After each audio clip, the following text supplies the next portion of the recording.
Tonight we're in Matthew 13, the Kingdom Parables.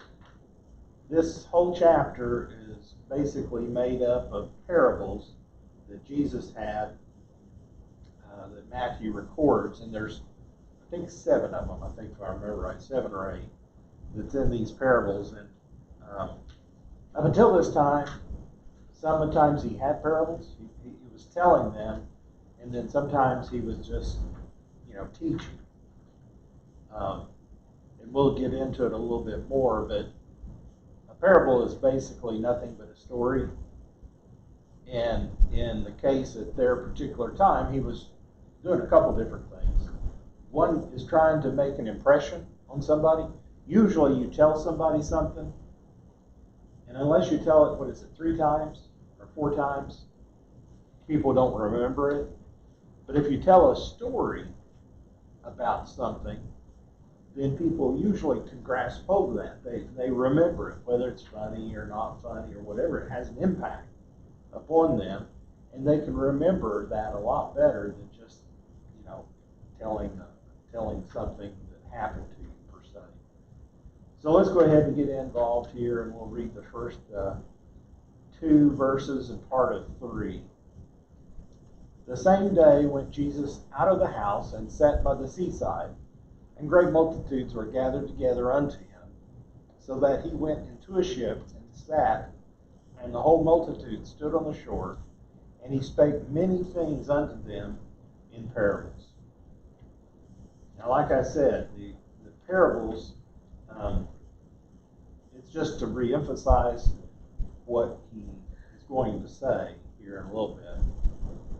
Several times we've seen Jesus go out, and when he has several people there with him, he will, if he's down by the lake shore, which he was quite a bit, he would go out and get in a boat and move away. One reason, he wants to teach people. He's trying to heal people. If they're there close, either, get close to him, they want it healed. But sometimes he wants to teach them, and he has to move out away from them. So it's give him a little distance and to keep them from coming to him to be healed. And also, it helps amplify. I don't know if you've been out on a lake or something and you can hear that water it's like concrete. Boy, it just bounces the sound off of it. You can hear a long ways. So that's why he said he did this, because in the first part of the second verse says, and great multitudes were gathered together. They were following him. He came out of the house. From the last chapter, he came out of the house and said the same day he came out of it and sat by the seaside. And so many times we hear of Jesus going off by himself. Usually it's at night because people are getting tired and whatever, and that's the only time he had any kind of alone time. In this particular case, he wasn't getting any, so he went out onto the boat. It says, when Jesus taught from a boat, surely that was a new thing. We can imagine some critics saying, you can't do that. Teaching belongs in the synagogue or some other appropriate place. It would be easy to come up with objections. The night air is too make people sick, it's too damp, there are a lot of mosquitoes down by the shore, someone might drown, there's a whole bunch of things, but this particular, for him, the boat suited his needs. So the teacher sat down in the boat and he talked to them, and it gave him a little rest too, because he could, have a place to sit. A lot of times, they, in the tabernacle or in the synagogue, they would stand up and teach. So that's, if you've been standing all day, that's kind of something that would help. Here it said, the teacher sat and the people stood. We should have less sleeping in the congregation if this arrangement was still prevailed. That's Spurgeon. So if the pastor sat down and everybody else in the audience had to stand, they would like them short sermons, wouldn't they? They like them anyway. Said it had a double advantage upon their hearers. First, upon their memory, the parables, being very apt to remember stories, and second, their minds, to put them upon studying the meaning of what they heard, so delivered. So it's usually a parable has, each parable that Jesus tells has a point, one point. A lot of times people try to get a lot involved in it and go through and describe all what every piece of it means, and that's okay. But typically, Jesus had a main point, and that's what he was trying to get across. Okay, and so we can see later on, and you probably have heard, I've heard messages on some of the parables, and they did go into pretty great detail on each individual piece, like, you know, okay, yeah, you could believe that, but that's not really, you know. So, okay, Brother Epperson, you want to read the rest of 3 through 9? Saying, Behold, a sower went forth to sow. And when he sowed, some seeds fell by the wayside, and the fowls came and devoured them up. Some fell upon a stony place, where they had not much earth, and forthwith they sprung up, because they had no deepness of earth. Excuse me. And when the sun was up, they were scorched, and because they had no root, they withered away. And some fell among thorns, and the thorns sprung up and choked them. But other fell into good ground and brought forth fruit, some 100-fold, some 60-fold, some 30-fold. Who hath ears to hear, let him hear. Okay, and I'm pretty sure we've all heard this many times. Now, it says in here, and I'm not sure this is the way it is, but that's the way this commentator has put it. The way they sow seed back then was, instead of what we do, is we'll till up the ground and make a row and then throw the seed in the row and cover it back up. What they did, is what he said, is they would throw the seed on the ground, just scatter it out, and then they would go back and till it. And then some would work and some wouldn't. Well, if you do that, and what he's talking about is if you do it in a hard place where everybody walks all the time back and forth, that ground's pretty compacted, and it's going to be hard for that seed to come up. Okay, that's one of the things. It says, when he sowed, some seeds fell by the wayside. So that's kind of in the path, and they didn't even come up. Then some places fell upon stony places. Now we see just right out here outside the church, in the crack in the concrete, the weeds are growing like crazy. You know, you just can't keep them from growing in certain places. But if you try to plant a seed there, it's not going to take, because there's not any soil. But that weed, it'll find the littlest amount of soil and get rooted. So because it said because it didn't have much earth on it, it wouldn't, you know, it may spring up, but then it'll, you know, fall away. And then when the sun was up, it was scorched, because they had no root, they withered away. Some fell among thorns, and the thorns sprung up and choked them out. Now that's good ground. Now, one of the things they do today is they're trying to till a no-till seed. And a lot of the guys, when I was up there in Kansas, they would do that. They would have behind them, the plow is actually a big holder of seeds, and they had a drill, a bunch of drills, and it just was on a rotating arm like that, so every one time those drills were hollow, and the seed would fall down in it, and it would push down in the earth as they brought it across, and it'd plant that seed. And as it pulled out, the dirt filled over it. They didn't till it at all. It planted as they went. So that would be okay, but and that's why they do that, is because, like in my garden, every time I till it, I get 1,000 more weeds than what I had before. I thought I weeded it pretty good last year before. I try to I got 3 birdhouses in you'd call it a flower bed, but we use it for vegetables. And so I planted some squash there. I planted vegetable, spaghetti. I planted several things there. But the grass is just growing like crazy. So I covered it up with black tarp. For a whole year, I covered it up. And it killed it out. But by golly, I planted some watermelon seeds this year, and I've had to weed eat around I can see where the watermelons are at, I mean the vine, but the grass is that much higher than the watermelon underneath the vine. So, it's kind of what you don't want, and this is what's happening here. So the thorns and the thistles, and it would spring up, and it will choke it out, if you know, eventually. It says, other fell on good ground and brought forth good fruit, and it goes through some 100-fold, some 60-fold, some 30-fold. Seems like every year when I do my garden, something does really well, and then everything else doesn't do very good at all. Sometimes I have zucchini running out my ears. Sometimes I got, like this year, I got tomatoes running out my ears. And sometimes I got squash. One year I had okra. I couldn't keep up with the okra.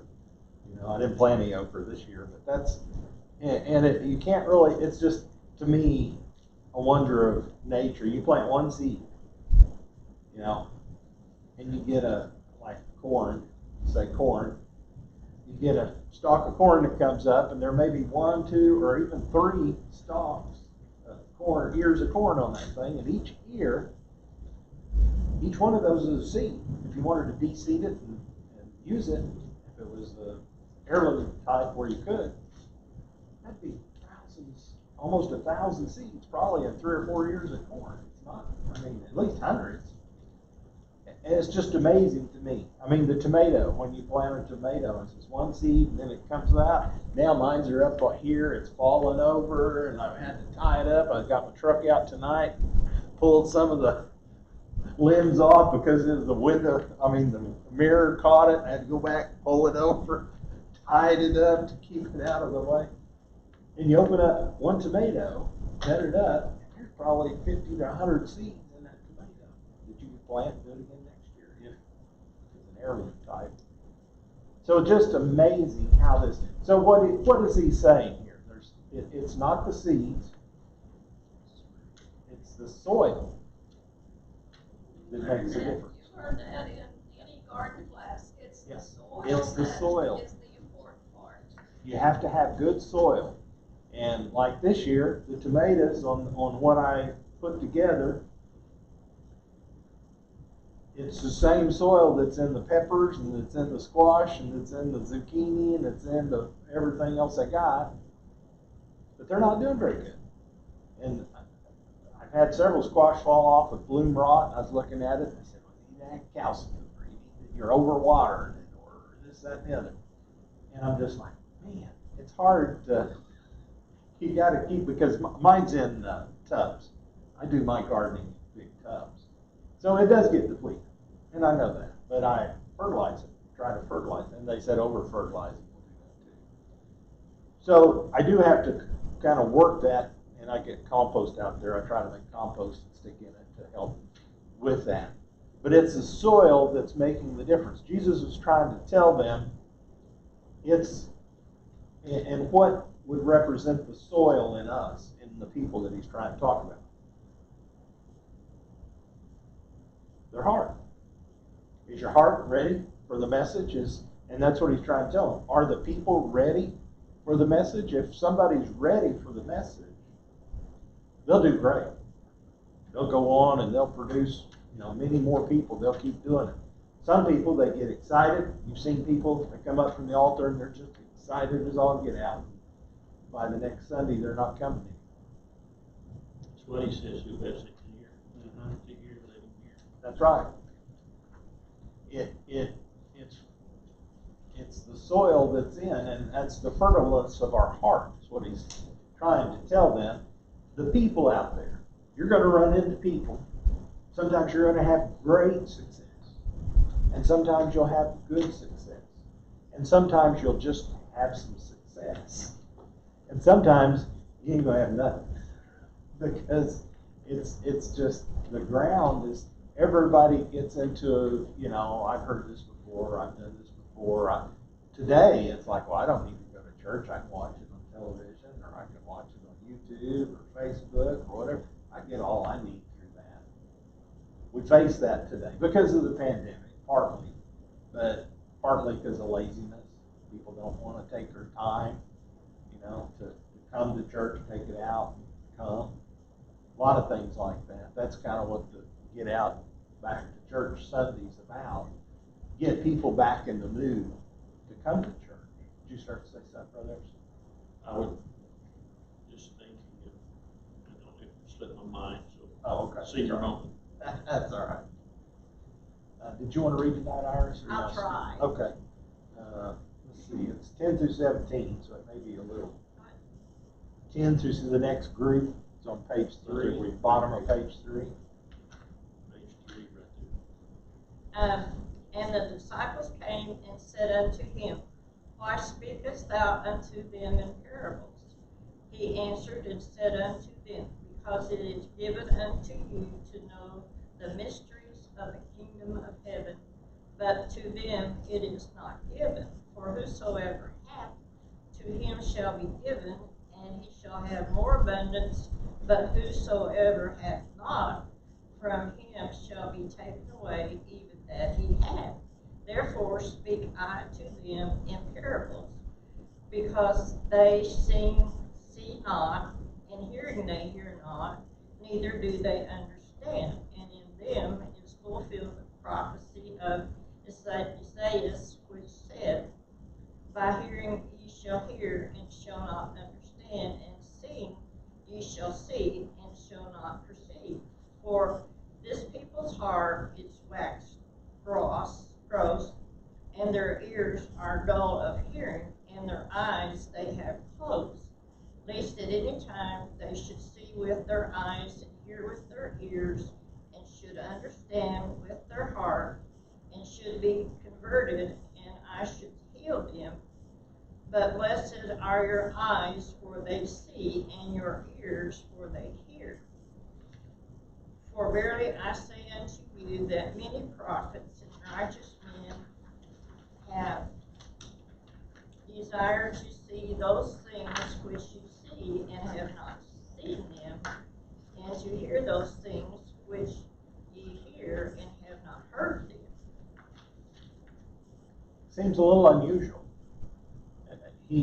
Because up until this time, like he said, he hadn't told that many parables. He's telling them about these things, and you should be light of the world, you should be this, you should be that. But in this particular one, he's telling them about parables. And he said Jesus' use of parables wasn't as easy as simple illustrations of the spiritual truth.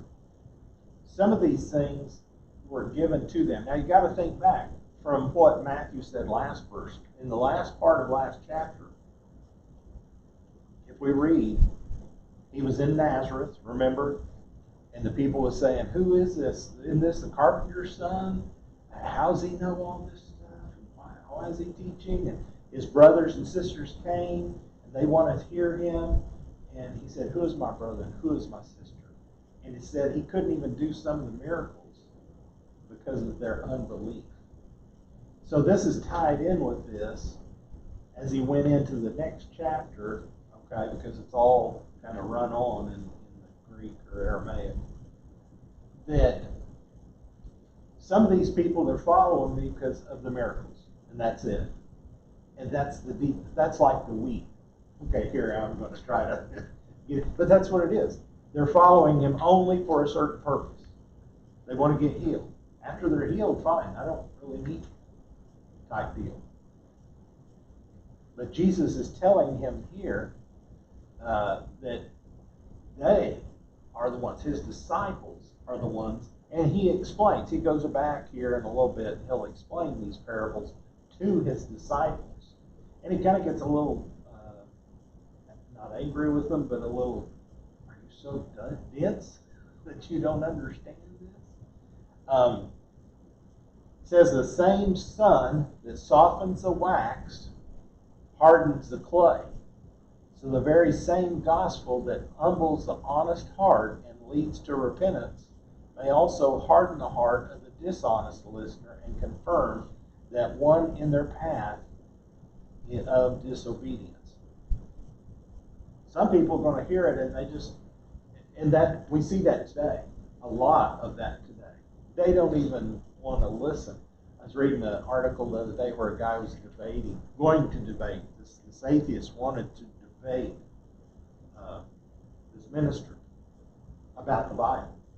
You know, is it historic and all this? You know, is it just a bunch of fairy tales? And he goes, okay. Said, have you read the Bible? Well, no. He goes, have you read the Quran? No. Have you read, the Hindu's book? Have you read the Book of Mormon? No. Okay, so what makes you an expert that you know that the Bible's not true? I mean, it's like, you got to know your message, what you're thinking about before that. The people today, they haven't heard the message. If they hear it, they don't want to hear it because it doesn't fit with their personality or their lifestyle or their thoughts. So they don't hear it. You can tell them, but they're just not going to hear it.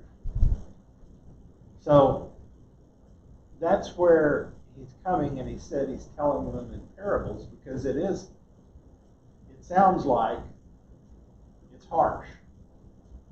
But it's like, well, those people won't hear anyway. They're not going to listen.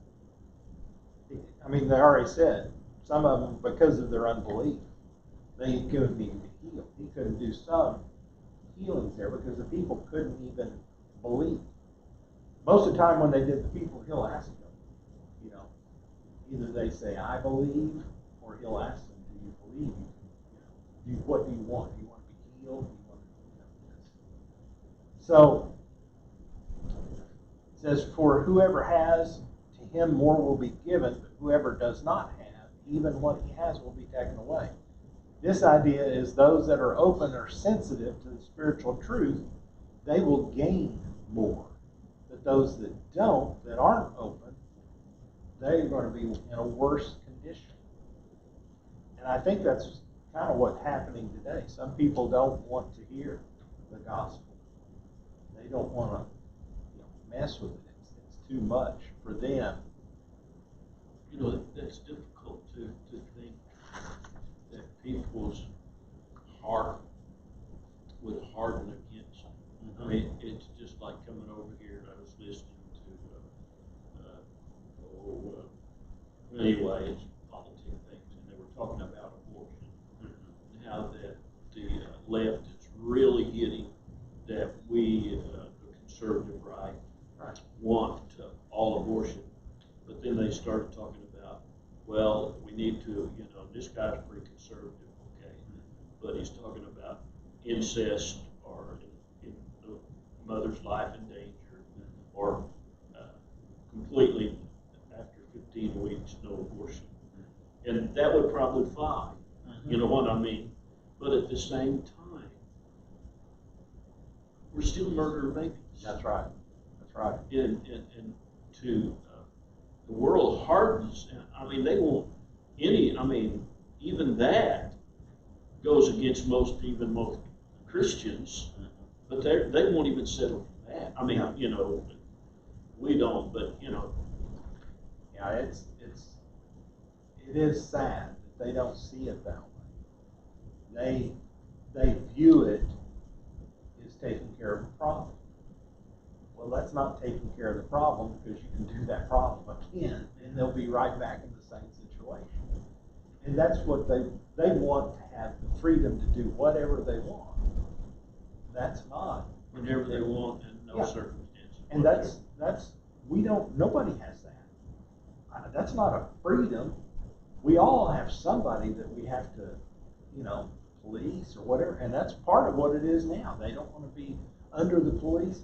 The police, or I guess up in Chicago, one of the House senators or House representatives put forth a bill. No, she went out to talk to maybe the assistant mayor or whatever, to talk to the gangs and said, can can you not shoot people between only 9 p.m. and 9 a.m.? Because we want to be able to get out on the street during the day. And it's like, that's ridiculous. I mean, both ways. They ain't going to do that. And why are you asking that at the beginning? You know, that's basically, you know, it's okay if you do the killing as long as you hold it within these hours. Within these hours, it's Yeah. okay. Let's vote you out. And it's just like, what's wrong with this picture? That's just crazy. And they have the strictest gun laws. It's Chicago. That's the strictest gun laws in the country. That You know, don't. you were talking about people hearing and not hearing and all that. Uh-huh. I mean, this is just terrible, but I see a gathering of people around where Christ is at. Mhm. And I can just see them the minute he comes out. All right, he's on the move, let's follow. Yeah. And then when they get in there, they're saying, when is he going to quit talking and get to the part I came for? Right. Right. I want the healing. I don't want any of that. Yeah. I want some more bread. I want some more fishes. Yeah. I want, I want this. I want that. We see that today a little bit. Gimme, gimme, gimme. Yeah. Well, I don't a lot want of to these churches, they have dog and pony shows. I mean, They do. It's I a mean, show. And, I was talking to one family, and they go to this one church because they have movie night. Yeah. That's okay. Sure. But at the same time, what about teaching your kids about, the Ten Commandments? And, They never hear about that. I mean, they might, but it's all, I've seen a lot of the writings and the ones that I read in Facebook and the email and stuff that, there's a lot of shows out there, that pretend to be church. It's pretty light in the word and pretty heavy on music. entertainment. Yeah, entertainment, basically. Okay, 18 through 23, the next one, Bertha, down at page 5, bottom of it there. Hear ye therefore the parable of the sower.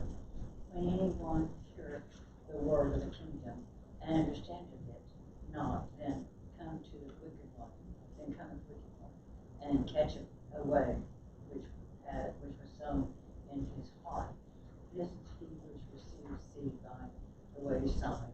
But he that receiveth the seed into stony places, the same is he that heareth the word, and anon with joy, and receiveth.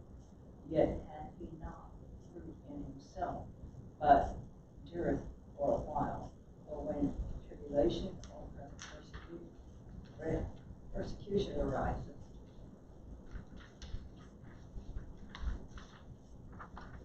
because of the word, by and by he is offended. He also that receives seed among thorns is he that heareth the word, and the care of this world, and the deceitfulness of riches choke the word, and he becometh unfruitful. But he that receiveth seed into the good ground, he that heareth the word, and understandeth it, which also beareth fruit, and bringeth forth some of the 100-fold, some 60, and some 30. So here he's describing a little bit to the disciples what's going on.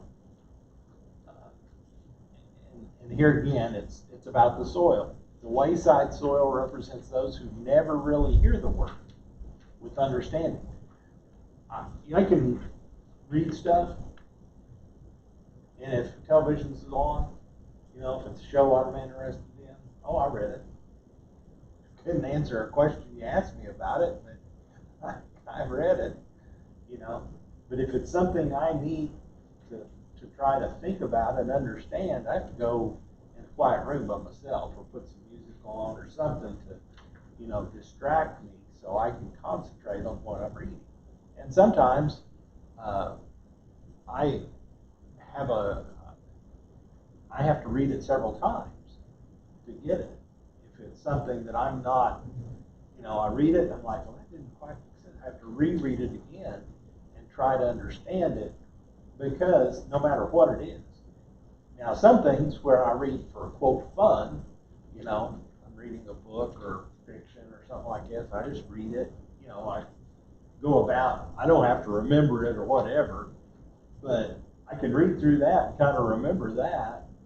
But something, even in school, it was not difficult, but I had to apply myself to go through it, to read it and try to understand it at least till the next test, so I can get through it. So, but that's the way, you know, we are a lot of times. But if it's something that we really want, if that's something that we really want to do or learn or whatever, we'll dig into it and we'll start learning it. I get off in rabbit trails all the time going through, you know, reading something about it, and it'll say he went from here to here. Okay, I want to pull out a map and say, okay, where did he go from here down over here? Why is he doing that? Where is this? I'm trying to find out the Old Testament names. Where's the New Testament names? Because when we went over there, here's New Jerusalem, or here's this town, and well, here's actually the town the name of Jesus was, but this is the town now over here. So, you know, and I just get kind of lost if I'm not careful. I have to go back and say, okay, I need to get back to studying after doing something else, whatever.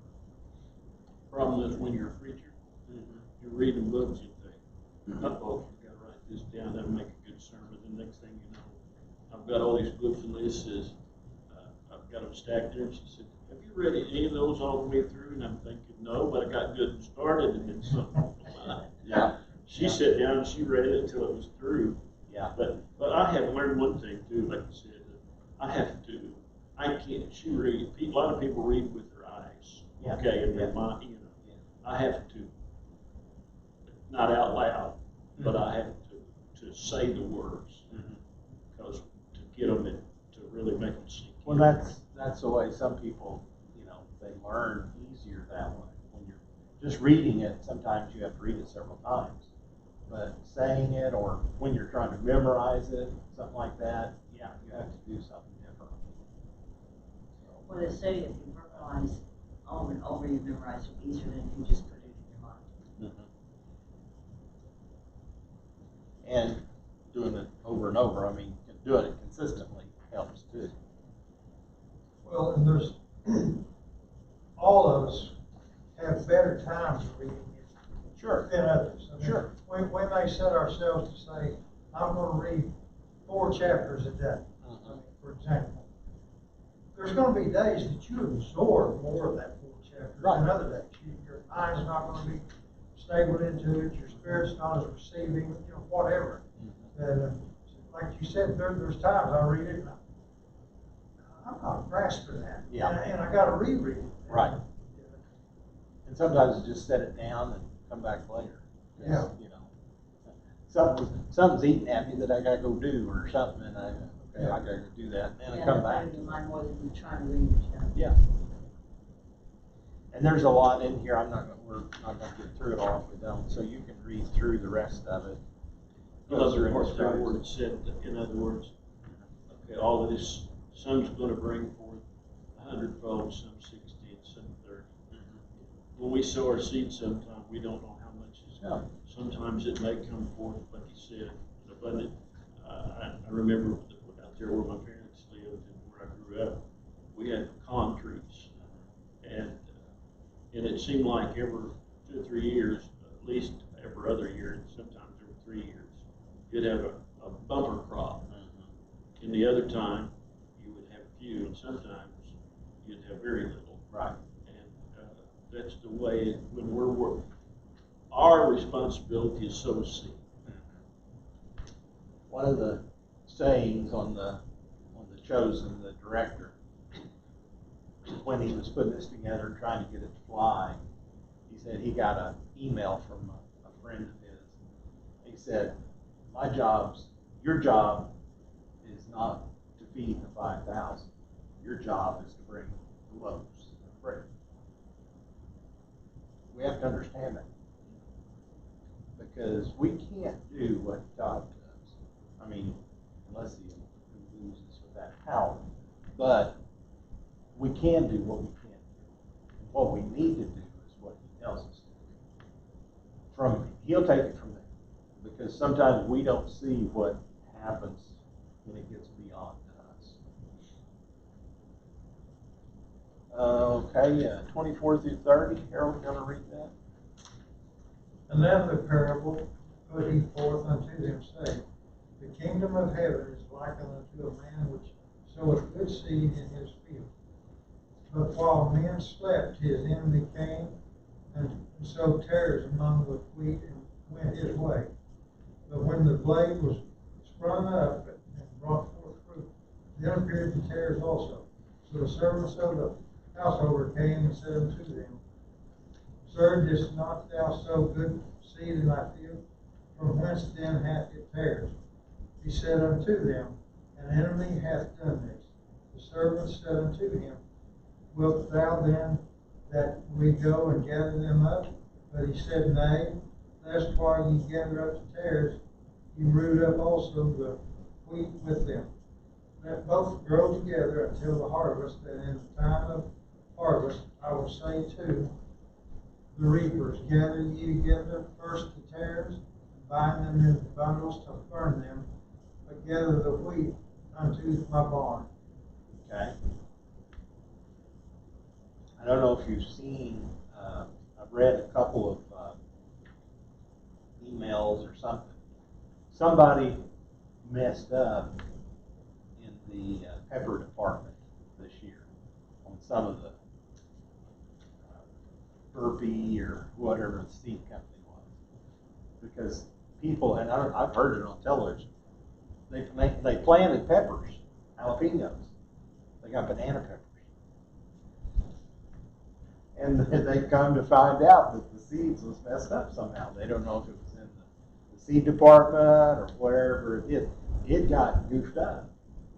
And you know, these one guys, he makes his whole crop is for salsa.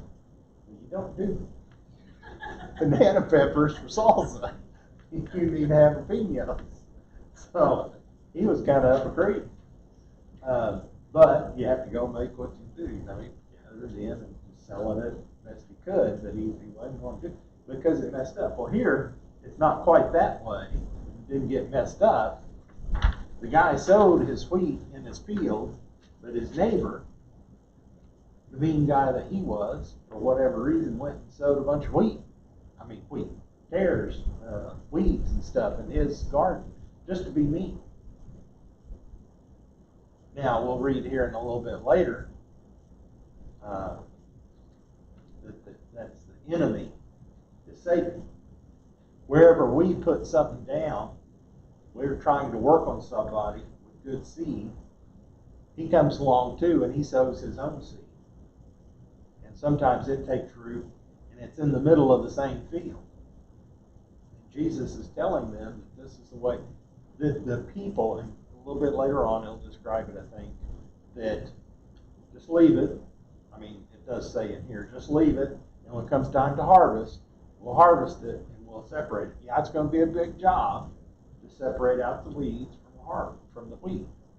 I mean, those big harvesters out there in Kansas and Texas and Oklahoma, when they come by, that's just chopping it up, you know, and spitting it out the backside, and takes care of all that. Stalks come out and all that. That'd be a big job if that wheat field got messed up like that. But that's almost, you have to do it by hand. What Jesus is telling them, and what we see a little later on, Jesus reinforces it, is the angels in heaven are going to come, and at the time, they're going to do the reaping. And the people, okay, the ones that are the good people, the wheat, they're going to go one way. And the tares, the people that were sowed to the other, they're going to go another way. So that's what this parable is about. It's describing the corruption among the people of God. It's going to happen. It says some people, the wheat represents the people of God, and some corrupting influence is brought in, an influence that may even look genuine, even as tares may resemble wheat. Now it goes through here, the next one says the weeds are probably darnel. I've never heard that before. But it's a poisonous plant related to wheat, and almost indistinguishable until it forms, it says the ears here, or the head of it. So you don't know. And that's at that particular time, you have to wait until it's fully ready until you can separate it. So you don't want to go through at that right time. Somebody that is more learning, you don't want to go and, tear the weed out, because sometimes you're going to mess them up. Tear the tares out, because when you pull them weeds out, the roots come out for both sides.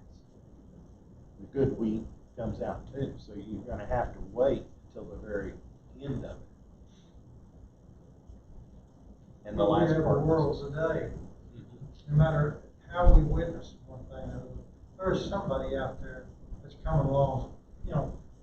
Abortion, for example. Right. Somebody's going to bring up, well, it's for the mother, it's for this and for that, to where they're trying to throw confusion into it. And we all go through that with people we witness that. Sure. Something is trying to sell it in a different form. Trying to dumb it down or trying to make it different where it's not really what it is. A lot of people want to say, well, that didn't really happen in the Bible. That wasn't, there. Well, they're already lost. They're not going to listen. They're not going to, listen to the word. Well, hell's an example of it. I mean, Yeah. There's a lot of people that say, well, the loving God's not going to send us to hell. Yeah. I mean, they're painting that wrong picture. Right. And the people's not realizing, no, God's not sending you. You're sending yourself. Right. That's right.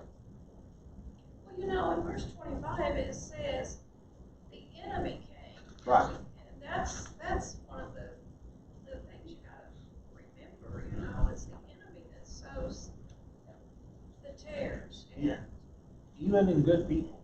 Sometimes you have good people and something comes along and they think, wow, yeah, I missed that all along. And it's something that's wrong. I mean, just like Adam and Eve at the very beginning, Satan said, did he tell you you're going to die? You take it. Well, okay, yeah. And starts telling you something that you start thinking about it and questioning what really happened. So it does. It's the corruption. It's happened all through time. God sowed the good seed. If you want to go all the way back, God sowed the good seed. Satan came along and sowed the bad seed, corruption. It's in the world. Now he has to wait till the end of time to gather all the people in, gather everybody, and then he's going to separate out the good and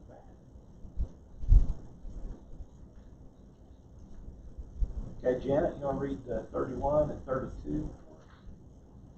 Another parable put he forth unto them, saying, the kingdom of heaven is like to a grain of mustard seed, which a man took and sowed in his field, which indeed is the least of all seeds, but when it is grown, it is the greatest among herbs, and becometh a tree, so that the birds of the air come and lodge in the branches thereof.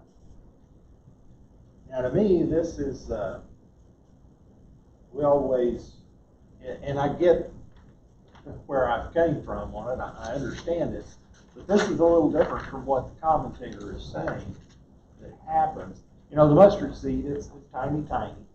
And when you put it in the ground, it makes a tree, it makes a shrub, basically, is what it is, what they say. It's not, it's more of a shrub because it's like an herb, okay? And here it's saying it becomes a mustard seed. A tree. It becomes a tree. Some or even most regard this as a description of the growth and dominance of the church, the kingdom of the community. That it grows so big and then, everybody's going to come unto it. But a lot of these say no, because the birds, if you're thinking about it prophetically, birds are bad, evil. If you go back and look in it, and it tells us here a couple of different places where we see that the birds, when the birds come and light in the tree, it's overgrown. It's become something, it started out good, and then it became big, just like we're talking about today, where the different churches, you know, kind of, and some of them are fine, but some of them, like I said, they're pretty light on the gospel. All they want to do is, you know, do a worship service, which is fine, but they don't get any word out. So that was a little bit, you know, to me, thinking. Said the language suggests that Jesus was thinking of the Old Testament use of the tree as an image for a great empire. This was a tree, not in nature, but in size, an inexcusable exaggeration in a popular discourse. It serves admirably to express the thought of growth beyond expectation. Who would expect so tiny a seed to produce such a large herb, a monster in the garden? I always heard that it does not remain that small. Right. Once it's planted, it begins to grow. Our faith begins to grow. And in other words, our faith today should be better tomorrow. Right. It should. It should. As it's growing, okay, to the point of, like you said, Here again, they're thinking here on it, which I don't know if it's right. It says, the top of page 11 is where I got it. This parable accurately describes what the kingdom community became in the decades and centuries after the Christianization of the Roman Empire. In those centuries, the church grew abnormally large in influence and dominion, and was a nest for much corruption. Birds lodging in the branches most probably refers to the elements of corruption which take refuge in the very shadow of Christianity. And that can happen today too. I mean, it is happening. We see it. You know, the churches are allowing things now more than they ever did before. They're a place to come together. They're not really a church, in my opinion. They might read the gospel, but it's the gospel that they put out. And here is the last part. Carson says, close study of birds as symbols in the Old Testament, especially in the literature of Judaism, shows that the birds regularly symbolize evil, even demons or Satan. Okay? So that's just a different take. I'm not sure. We have to be careful of that, I think, because even here again, it goes about as planting in the seed, the evil one come along and sowed the seed in the good ground. Here, it expands greatly, and we saw the church expand greatly, but then they started to have problems. They started to have issues. And, you know, some of the Jews wanted to do the same thing they always did. Some of the new Paul said, no, you don't have to do that. We're not under the law anymore. We have to do this. So. Well, I look at this too and I say, to me it's telling us no matter how small the start, yeah, it can become significant. That's what I've always heard and thought. Where's the part where it says what? Well, that's a little later. That's another story. Okay. Yeah, that's not this one. That's why people get that kind of confused. If you have the faith of a grain of mustard seed, which it is, it doesn't take much, and that's a different thing. But here, it's that mustard seed. It's, and I don't know a lot. I've never grown mustard, so I don't know about it. But, Like it on corn dog. yeah, I do too. Verse 33. And another parable spake he unto them, the kingdom of heaven is like unto leaven, which a woman took and hid in 3 measures of meal till the whole was leavened. This is another one that's a little bit confusing as far as talking about hiding it. The kingdom of heaven is like unto leaven, which a woman took and hid in 3 measures of meal.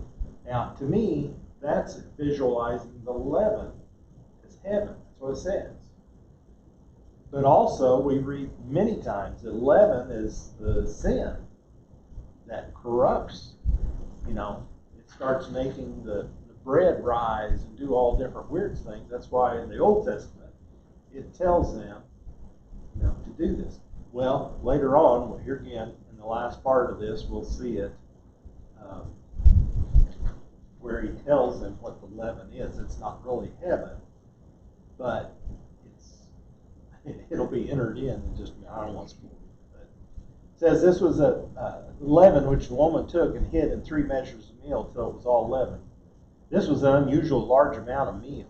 It's much more than a normal woman would prepare.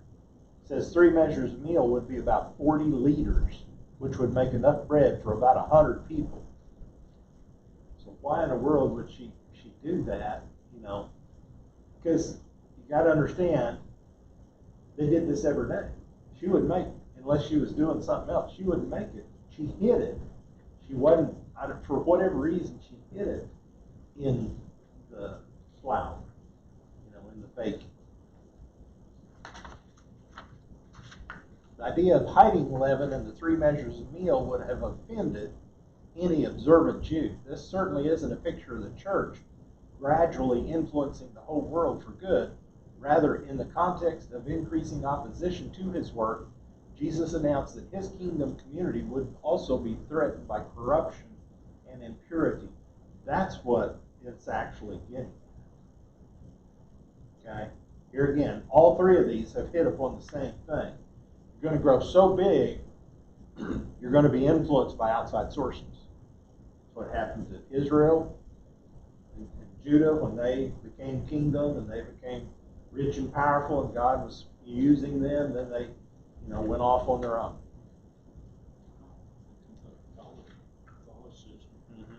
That's right. Same thing. The church, as it grew, you know, Constantinople or Constantine, he accepted it. Well, he made it the rule. Well, there's a lot of bad things that went on in the name of the church over the centuries. Okay, 34 and 35. All these things spake Jesus unto the multitude in parables, and without a parable spake he not unto them, that it might be fulfilled which was spoken by the prophet, saying, I will open my mouth in parables, and I will utter things which have been kept secret from the foundation of the world. So some of these things, and we see this even later on in the New Testament, Paul brings out things. And up until that time, they wouldn't have been able to put things together. But God, in his infinite wisdom, used it this way, and later on, Paul brought it out. And even, you know, the things that we see today, some things are different than what it was back then. It's awful hard sometimes for us to put ourselves in the Jewish mindset that he was teaching. Because, like I said, and all the time, anytime they talk about leaven, that's bad. You want to, when the Passover comes, you clean all the leaven out. Get it out of your house. Because you don't want it, because it can't take care of it. I mean, it'll infiltrate all of it. So all these things he did it in these parables because some people wasn't going to be able to understand it, and we see even here in just a few minutes the disciples didn't even understand it. In Ephesians it tells us Paul expresses the same idea about the church. There's some things they didn't understand about what the church was going to be like until later on. This is great mystery. Yeah, it is. You want to read the next one? It's pretty long, Iris. 36 to 43. I'll try. No, thank you. Then Jesus sent the multitude away and went into the house, and his disciples came unto him, saying, Declare unto us the parable of the tares of the field. He answered and said unto them, He that soweth the good seed is the Son of Man. The field is the world. The good seed are the children of the kingdom. but the tares are the children of the wicked one. The enemy that sowed them is the devil. The harvest is the end of the world, and the reapers are the angels. As therefore the tares are gathered and burned in the fire, so shall it be in the end of this world. The Son of Man shall send forth his angels, and they shall gather out of his kingdom all things that offend, and them which do iniquity, and shall cast them into a furnace of fire. There shall be wailing and gnashing of teeth. Then shall the righteous shine forth as the sun in the kingdom of their Father. Who hath ears to hear, let him hear. So the disciples was having a little bit of problems with it. They didn't quite understand.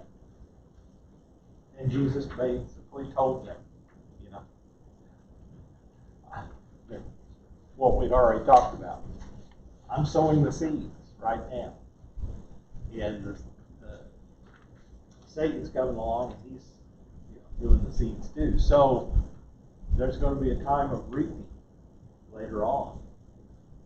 And some people are going to go with the Lord, the wheat, the good stuff, and some people won't. They'll be thrown out.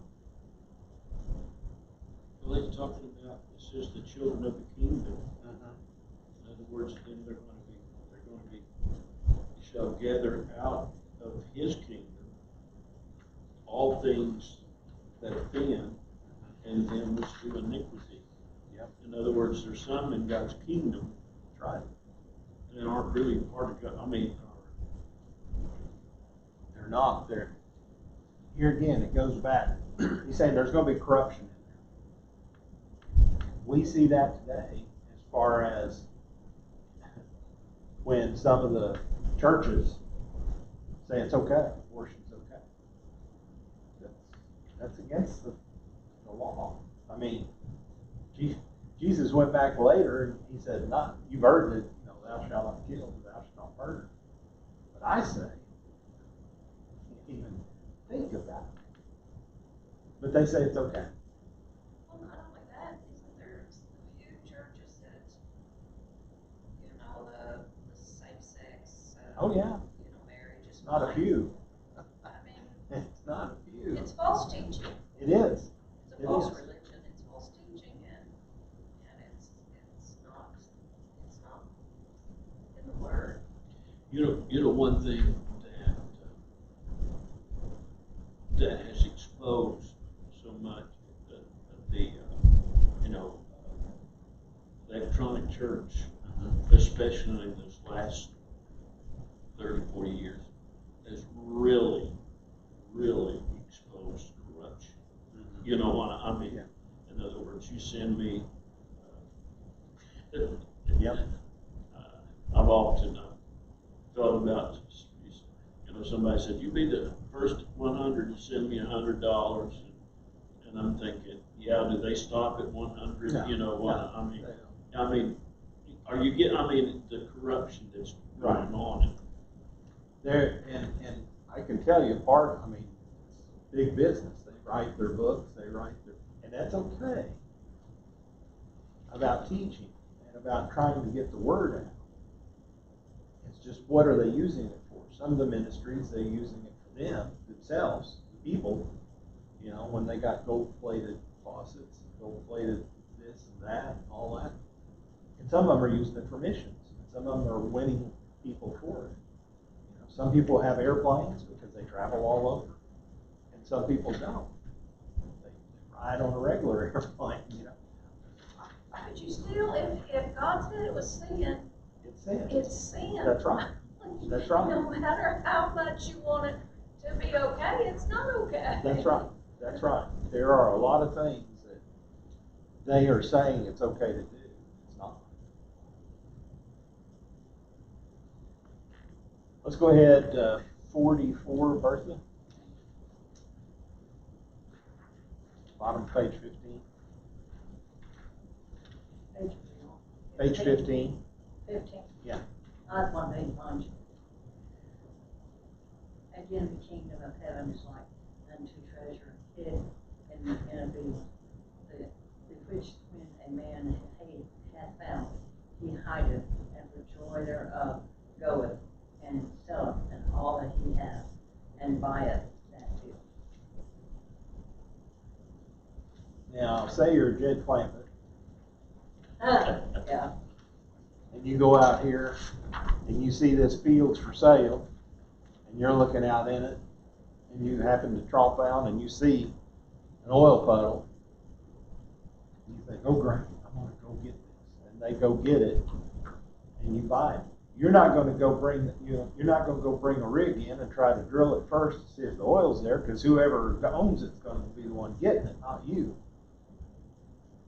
But once you find it, then you're gonna buy it, you're gonna take care of it, you're gonna capture it. Says it, the rabbinic law is if a workman came upon a treasure in a field and lifted it out, it belonged to his master. Okay? The field's owner. But here the man is careful not to lift the treasure out till he has bought the field. If he goes back and buys the field himself, then it's his treasure. That's the law that they had. Here, it's influencing or saying, and we'll get re-emphasized here again about the pearls. When you find something and it's something you really want, you go do something about it, don't you? If you need a car and you don't have a car, you go get your car. It's something, and that's what he's trying to relate to them, that this kingdom of God is something that some people will latch onto and some people won't. Some people are not going to, it's laying there in their field and they haven't gone and discovered it, so they don't care about it. But somebody finds that and realizes the value of it, then they go and they say, oh, I'll take that off your hands for you. That field's just laying fallow, I'll take care of it. That's kind of what he's saying in this particular. Finding the treasure appears to be by chance. In a land as frequently ravaged as Palestine, many people doubtless buried their treasures, but to actually find a treasure would happen once in 1,000 lifetimes. Thus, the extravagance of the parable dramatizes the supreme importance of the kingdom. They didn't have banks back then. They might have, but and where do you put your money that you did, or your gold or your silver or whatever you had? They probably buried them, or probably kept it somewhere. In a can or in a pottery vessel or something. After all, they had to pay Matthew. Yeah, they had to go back and pay that. Okay, this next one, 45 and 46. Harold, going to read that? It goes along with that. Even the kingdom of heaven is like unto a merchant man seeking goodly pearls, who when he had found one pearl of great price, went and sold all that he had and bought it. Sold everything he had because it was worth more than he could possibly even think about. It says Jesus is the buyer and the individual believer is the pearl that he sees as so valuable he would happily give all it is forever. And he did. And he gave himself for that. Seems crazy for a merchant to sell all that he had for one pearl, but for this merchant it was well worth it. That shows how much he valued this pearl of great price and how much Jesus values his people. Okay, next one is 47 through 50. Want to read that for us, Jen? Again, the kingdom of heaven is like unto a net that was cast into the sea and gathered of every kind, which when it was full, they drew to shore, and sat down and gathered the good into vessels, but cast the bad away. So shall it be at the end of the world. The angels shall come forth and sever the wicked from among the just, and shall cast them into the furnace of fire. There shall be there shall be wailing and gnashing of teeth. Okay. So here again, he's telling them a story that they're very familiar with in fishing. When you fish with nets, You catch everything, don't you? Everything that gets in that net. Now you have a school of fish, and that's good. You'll get a lot of the same kind, but just fishing out on the bank. Sometimes you get a carp. Sometimes you get a drum. You know, some people eat them. Most of the time I throw them back. I don't want to eat any of that. Or a gar, or some crazy thing, you know, or turtle, or something. And that's what he's saying. It's not saying they're bad. It's saying the ones that you would keep and the ones that you don't want, you throw them back. So it just goes back to the story of the end time. The angels are going to gather everything in, and they'll separate it out. And those that are good are going to go to one side, and those that are bad are going to go to the other. And wailing and gnashing of teeth. That's right.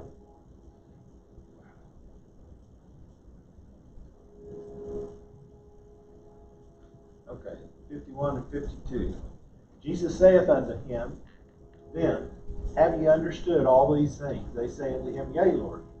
Then said he unto them, Therefore every scribe which is instructed unto the kingdom of heaven is like unto a man that is a householder which bringeth forth out of his treasure things new and old.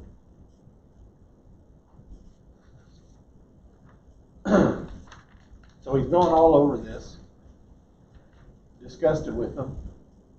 Do you understand this? Oh, yeah, we understand it. No, we don't. We wonder if the disciples really did understand it. However, Jesus didn't deny their claim. Assuming the disciples did understand, they had an advantage over many of the multitudes. The multitude went away, as most people do from sermons, never the wiser, understanding nothing of what they heard, or nor caring to understand it. As Harold said before, that wasn't what they was there for. They was there for something else. You know, the sermon wasn't, the parables, these stories, they're not helping me out. They're not filling my belly. Jesus used the term here simply to describe a teacher when he talks about scribes. The scribes amongst the Jews were not only clerks that were employed in writing, but teachers of the law. Such one was Ezra. The main idea is that the disciples who had just claimed to understand what Jesus taught are now responsible to bring forth their understanding to others, as if they were distributing from the storehouse of their wisdom and understanding. This storehouse contains things new and old. Okay? So now it's upon us. We're hearing this. And we have to try to correct people when we say that. We get a little knowledge, and we have to. Now, people, again, all these parables before, some people will hear it, some people won't.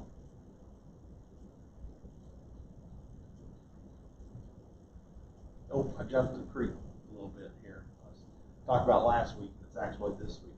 I'm going to read 53 through 56.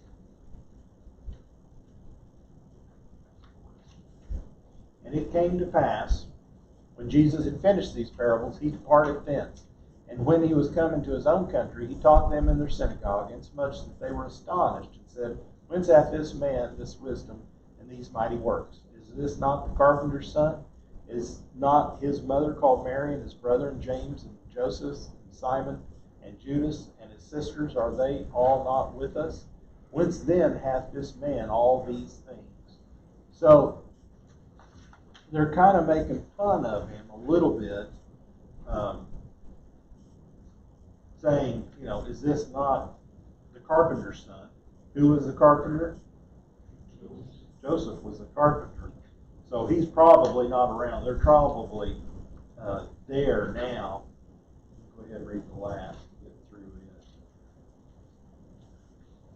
And they were offended in him, but Jesus said unto them, A prophet is not without honor, save in his own country and in his own house. And he did not many mighty works there because of their unbelief. So the people themselves, as they heard these messages and he's coming unto them, telling them, they were offended in him. And in just a couple of more chapters, we're going to see a lot of the people that were following him left him because of these sayings, because of the hard sayings that he was putting up before them. Again, telling the disciples, some people's not going to be able to get this. Some people's not going to understand it. And they didn't, and they leave. We see that in upcoming chapters.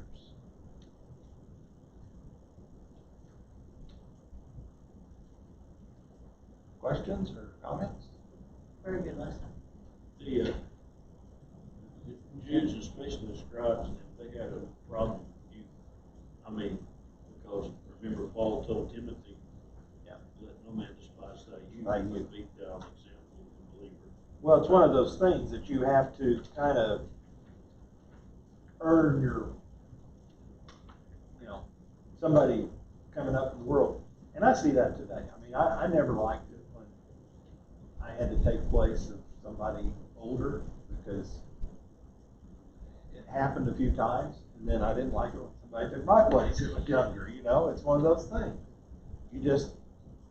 It's part of it. And today we have to learn that no matter where we're at in our age, we still have a lot to give. We may be retired, we may be doing this, that, and the other now, but we still have a lot we can teach the young. They'll listen. Appreciate everybody coming out. Thank you. Sure. Stay cool. We'll see you. Take